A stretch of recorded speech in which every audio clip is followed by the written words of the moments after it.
อนเช้าของวันที่8 พฤษภาคม 2026 นี้ที่ห้องประชุมห้องว่าการเมืองคำเกิดได้จัดพิธีมอบหับใบยั่งยืนหน่วยผักปอไซเข้มแข็งหนักแน่นขององค์คณะผักเมืองคำเกิดประจำปี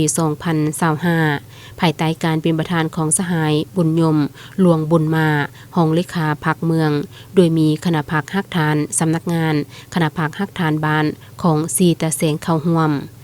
ในพิธีสหายคำมั่นไซมุนวง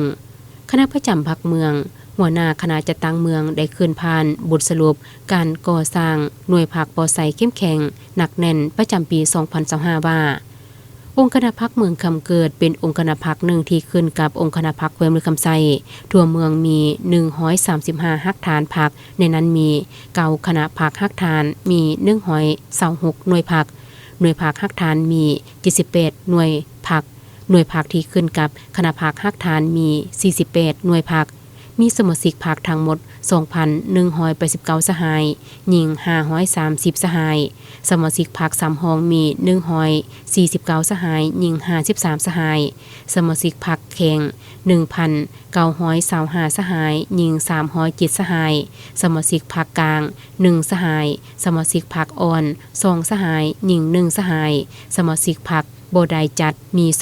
261สหายหญิง56สหายคณะพรรคเฮาได้นำเอาแนวทางแผนนโยบายมติคำสั่งกฎระเบียบพรรคกฎหมายและระเบียบการต่างๆมาเผยแพร่ศึกษาพร้อมให้พนักงานสมาชิกพรรคมหาส่วนกำแน่นและหูหันเป็นทิศทางแผนการอันละเอียดของตนพร้อมทางนำพาสินำจะตั้งปฏิบัติมีผลสำเร็จในหลายด้านท่านตามกำหนดเวลาและมีประสิทธิผลสูงสร้างสมาชิกพรรคมหาชนให้มีคุณธาตุการเมืองหนักแน่นมีคุณสมบัติศีลธรรมปฏิบัติยึดมั่นอุดมการณ์สังคมนิยมมีความจงรักภักดีต่อพรรคต่อประเทศชาติเด็ดเดี่ยวปฏิบัติทรงหน้าที่ยุทธศาสตร์หู้จำแนกมิตรศัตรูจะแจงเป็นเจ้าการตานและสกัดกันกลอุบายหันเปลี่ยนโดยสันติวิธีของพวกศัตรูและกลุ่มคนบ่หวังดีตอบตานปรากฏการณ์ยุทธต่างๆสร้างความสามัคคีเป็นเอกภาพภายในพรรคให้หนักแน่นต้านแนวคิดหลายพรรคหลายเขาจุ้มเจือพรรคพวกและกลุ่มกรต้านพญาตอัจฉริสิทธิ์เอกชนแนวคิดสวยโอกาสโซลาดบังหลวงสวยใส่หน้าที่ตำแหน่งเพื่อหาผลประโยชน์ส่วนตัวคณะพรรคได้นำพาชี้นำคณะพรรคแต่ละคันให้หูนำพาปฏิบัติตาม5หลักการ3ทิศนำในการก่อสร้างและปรับปรุงพรรคทั่วเมืองมีสมาชิกพรรคแข่งทั้งหมด